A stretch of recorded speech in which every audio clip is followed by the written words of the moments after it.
بسم اللہ الرحمن الرحیم الحمد للہ والصلاة والسلام علی رسول اللہ وعلی آلہ وصحبہ ومن والاه اما بعد. عن ابی ہریرہ رضی اللہ تعالی عنہ مرفوعا کل امتی معافا الا المجاہرین وإن من المجاهرة أن يعمل الرجل عملا بالليل ثم يصبح وقد ستره الله عليه فيقول يا فلان عملت البارحة كذا وكذا وقد بات يستره ربه وأصبح يكشف ستر الله عليه. متفق علیہ. یہ حدیث بخاری اور مسلم کی ہے.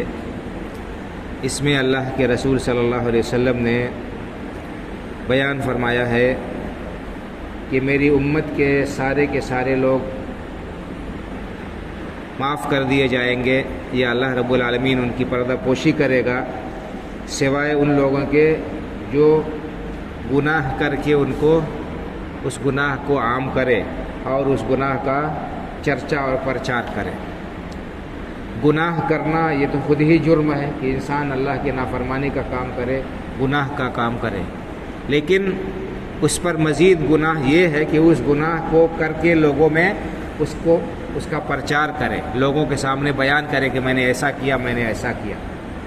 تو یہ دوسرا جرم ہے. ایک تو گناہ کرنا یہ جرم ہے، پھر اس گناہ کا پرچار کرنا یہ اور جرم ہے.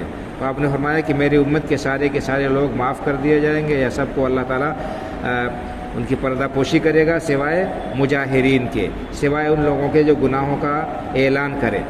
وَإِنَّ مِنَ الْمُجَاهَرَةِ أَن يَعْمَلَ الرَّجُلُ عَمَلًا بِاللَّيْلِ ثُمَّ يُصْبِحُ وَقَدْ سَتَرَهُ اللَّهُ عَلَيْهِ فَيَقُولُ يَا فُلَانَ عَمِلْتُ الْبَارِحَةَ كَذَا وَكَذَا. کہہ رہے کہ مجاہرہ کی صورت یہ ہے، یعنی اعلان کرنے کی صورت یہ ہے کہ انسان رات میں کوئی گناہ کا کام کرتا ہے، پردے میں تنہائی میں جہاں کوئی نہیں دیکھتا ہے گناہ کا کام کرتا ہے، اور اس کے بعد دن میں آ کر لوگوں کے سامنے اس کا اعلان کرتا ہے. تو اللہ تعالیٰ نے اس کے گناہ پر پردہ ڈالا ہوتا ہے، کسی کو پتہ نہیں چلتا ہے اس کے گناہ کا، لیکن دن میں یہ آتا ہے، لوگوں میں اعلان کرتا ہے، کہتا ہے کہ اے فلاں میں نے رات ایسا اور ایسا کیا. وقت بات یسترہ ربہ، جبکہ اس کے پروردگار نے اس کی گناہ پر پردہ ڈال رکھا تھا لیکن اس پردے کو چاک کر دیا. فاصبح یکشف ستر اللہ علیہ، یہ شخص اللہ رب العالمین کے اس پردے کو چاک کرتا ہے. تو یہ بہت بڑی جرات کی بات ہے. گویا کہ اللہ رب العالمین کی غیرت کو انسان چیلنج کر رہا ہے. ایک تو یہ کہ گناہ کر رہا ہے، جرم کر رہا ہے، اسے اللہ رب العالمین سے ڈرنا چاہیے. تو گناہ کیا، اس کے بعد مزید اس کو لوگوں کے سامنے بیان کیا، مزید گویا کہ اللہ کی غیرت کو للکار رہا ہے. یہ بہت بڑا جرم ہے اور بڑا خطرناک اس کا انجام ہے. اللہ رب العالمین ایسے شخص کے اوپر سخت غضبناک ہوگا، اور اس کا بہت برا اثر بھی ہوتا ہے کہ انسان گناہ کا کام کرے، جرم کرے، اور اس جرم کا لوگوں کو کے سامنے اعلان کرے، بیان کرے. گویا کہ دوسرے لوگوں کو ترغیب دے رہا ہے، یا یہ کہ اس کو کسی کی کوئی پرواہ نہیں ہے، اپنے آپ کو کچھ سمجھ رہا ہے اور کسی سے اس کو کچھ حیا اور شرم نہیں ہے. تو یہ یعنی گناہ پر جرات کرنا اور ڈھٹائی کا مظاہرہ کرنا یہ اور بڑا جرم ہے، اور اس کی وجہ سے گناہ اور بڑھتا ہی جاتا ہے.